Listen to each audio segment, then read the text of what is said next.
Meus queridos amigos, a Bolsa de Valores brasileira está barata e não importa muito essa coisa de quem que vai ganhar as eleições. Será que isso é verdade? Quais ações estariam mais baratas no momento?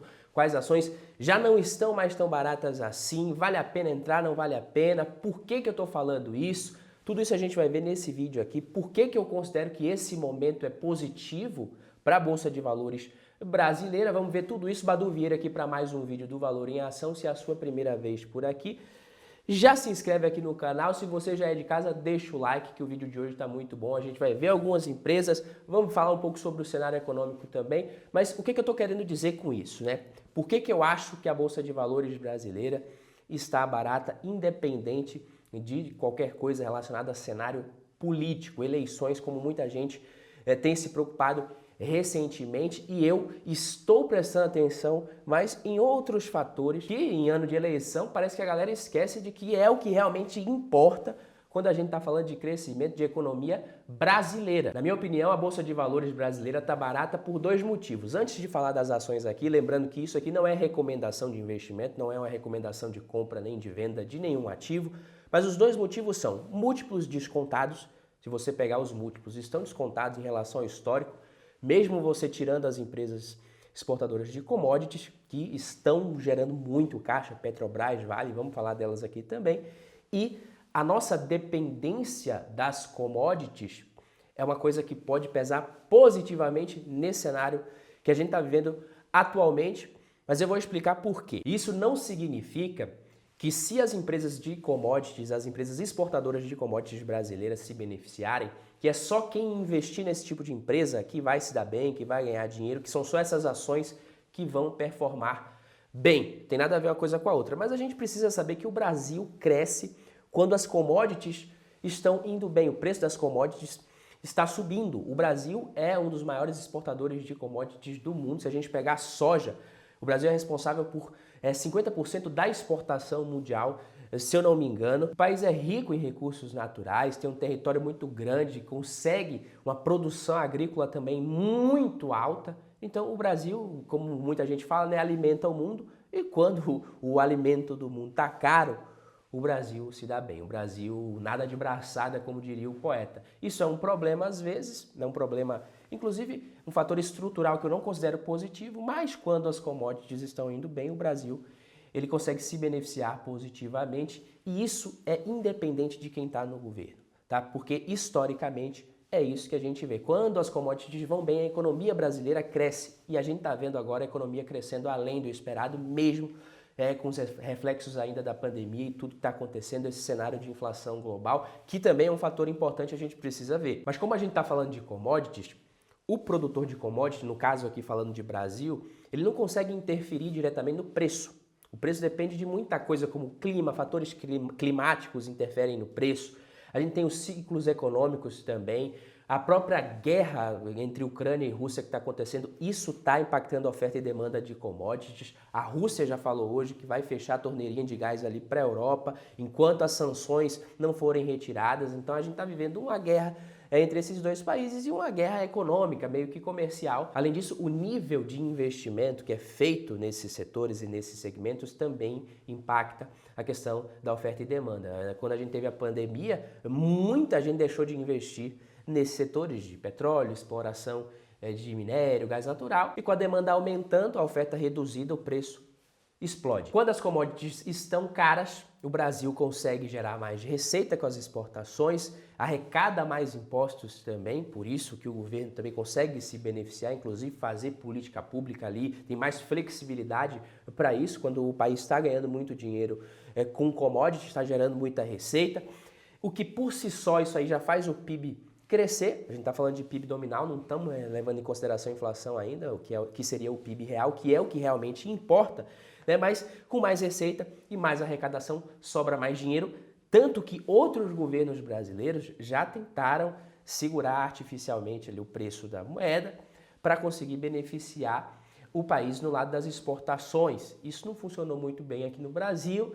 A China ainda inclusive faz isso, a China como maior exportador do mundo, ela manipula artificialmente o preço da sua moeda para manter a moeda dela depreciada e favorecer as exportações. Só que a China é a China, o Brasil é Brasil. E como muitas dessas commodities são negociadas em dólar, isso acaba também beneficiando o nosso câmbio. É claro que a gente precisa falar também de inflação, como eu disse, que é um dos fatores que impacta a conta no final do dia. Mas resumindo aqui, antes da gente começar a falar propriamente das empresas. Commodities indo bem, o real se valoriza, a economia cresce mais, vai bem, isso atrai investimento estrangeiro, o que é positivo, e o efeito bola de neve ele é positivo durante esse ciclo. Só que isso é cíclico, como eu falei. Inclusive até no futebol você consegue ver os impactos disso daí. Se você pegar hoje R$20 e fizer ali a conversão para pesos argentinos, isso dá mais de 540 pesos argentinos. Nos últimos anos, apesar de todas as dificuldades que a gente está enfrentando aqui no Brasil, se você for ver na Argentina, a situação está muito pior com relação à inflação, crescimento da economia, enfim. E isso você consegue ver na supremacia dos times brasileiros nos últimos anos em relação aos próprios times argentinos. Mas como eu disse, isso é muito cíclico. Essa dependência, ela é interessante, beneficia quando as commodities estão indo bem, porque a nossa economia é altamente dependente das commodities, mas como é muito cíclico, isso acaba sendo estruturalmente um fator não tanto positivo para o Brasil, porque quando o preço cai muito das commodities, a nossa economia, por ser muito dependente, ela vai mal, patina, e aí é o que a gente vê acontecendo no Brasil, né, nas últimas décadas. O país que vai ser sempre o país do futuro e o futuro nunca chega. Na verdade, o futuro sempre chega, mas o Brasil ele nunca muda, continua igual. O que acontece é que quando a gente está ganhando muito dinheiro, quando a gente tem um super ciclo das commodities, o país ele precisa fazer mudanças estruturais também para que a economia consiga caminhar por si só de forma menos dependente no futuro. Mas os governos não têm tido isso como uma grande prioridade aqui no Brasil. Enfim, falando do momento, sim, independente de qualquer coisa, a gente vê a Vale, por exemplo, com P sobre L de 3 vezes, um dividend yield de 24%, caiu nos últimos 12 meses, mas a Vale é o seguinte, o preço do minério de ferro, quando ele está caindo, isso prejudica a cotação das ações. Mas a empresa gera muito caixa, dependendo do preço de negociação da commodity, e paga muito dividendo. E, não sei se você sabe, mesmo com o preço atual e caso o minério caia ainda mais, a Vale, pelo custo que ela tem e pela eficiência que a empresa consegue ali na extração, ela ainda vai gerar muito caixa e pagar muito dividendo, mesmo com o preço caindo. Então isso é positivo para empresas como a Vale, por exemplo. Petrobras, só em agosto, eu não estou falando dos últimos 12 meses, de 2021, 2022, nada, só em agosto a Petrobras pagou quase 20% de dividend yield.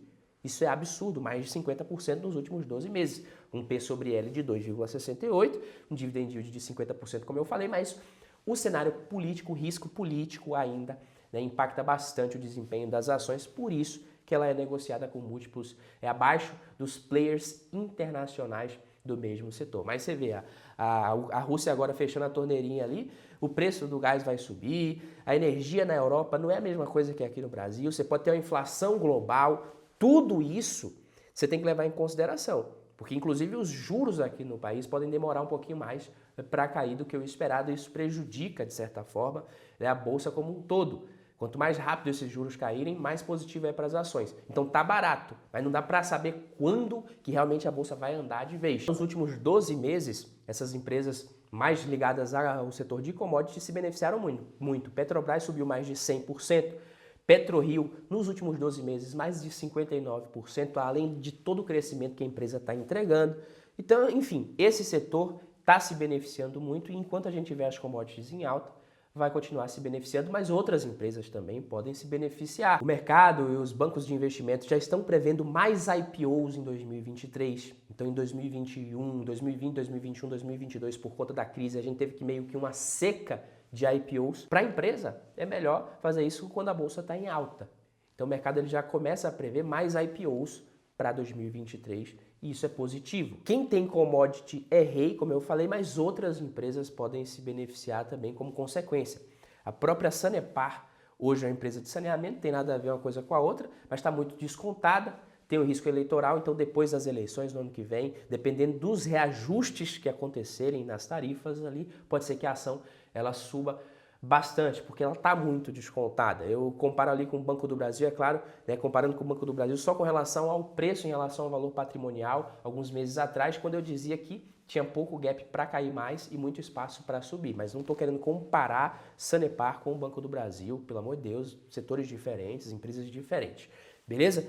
Outra coisa, Boa Safra é uma empresa que tem relação com o agronegócio, mas que ela não depende tanto dos ciclos ali. É claro que os ciclos do preço da soja podem impactar ali as cotações, mas o crescimento da empresa vai depender muito mais do crescimento que ela conseguir ali na sua produção. E como o agronegócio brasileiro tem muito potencial e nós somos um dos países aí com mais espaço para aumento de produção de soja no mundo, inclusive mais do que os Estados Unidos, é uma empresa que pode crescer muito. Klabin é uma empresa que produz commodities, mas ela também agrega muito mais valor que a sua própria concorrente Suzano na celulose. É uma empresa que está sendo negociada ali com P sobre L de 5,3, PVP de 2,6, dividend yield de 7,35.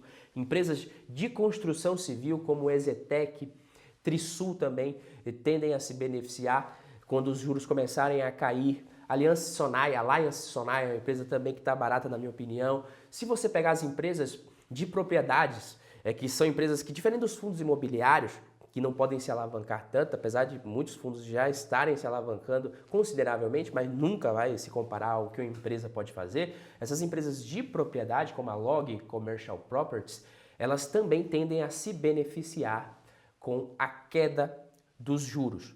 Por isso que eu digo, uma empresa de propriedade como essa, a rentabilidade que ela tem, né, o cap rate da empresa, ele precisa ser interessante se você comparar com a taxa de juros. Então não adianta nada a empresa estar tendo ali um retorno sobre aqueles ativos, sobre aqueles imóveis, se a taxa de juros estiver muito elevada.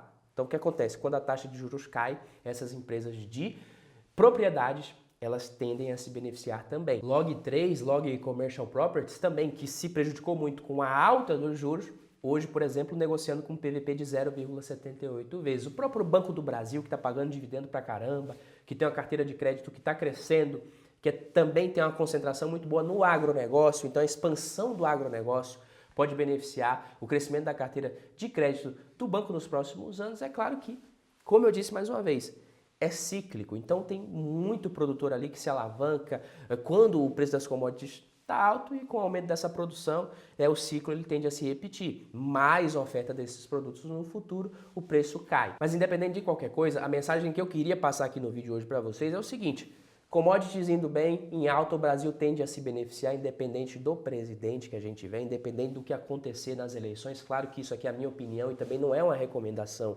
de investimentos.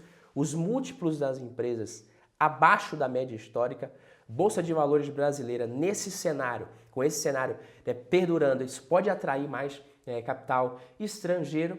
Essa espiral positiva tende a beneficiar a nossa economia, com a velha economia ali ganhando da nova economia, das empresas de alta tecnologia que não geram caixa aqui. O caixa que essas empresas vão gerar está muito ligado aos resultados futuros dessas empresas, que muitas vezes pode inclusive não acontecer. Então quem já gera caixa hoje tende a se beneficiar mais no cenário como esse. Um vídeo mais improvisado, mais sem roteiro aqui, mais no bullet point mesmo, para conseguir entregar esse conteúdo para vocês, porque hoje foi realmente muita correria produzindo aulas para o curso de análise fundamentalista avançada que a gente vai entregar para quem for membro dos 10 mandamentos do investidor de sucesso, mas isso por pouco tempo, eu estou deixando o link aqui na descrição. Esse preço vai subir e, além disso, esse conteúdo de análise fundamentalista avançada, com análise das demonstrações financeiras, a gente vai ver EBITDA, vai ver os principais indicadores que você precisa analisar, vai ver como que você pode analisar o endividamento da empresa, a situação de endividamento da empresa,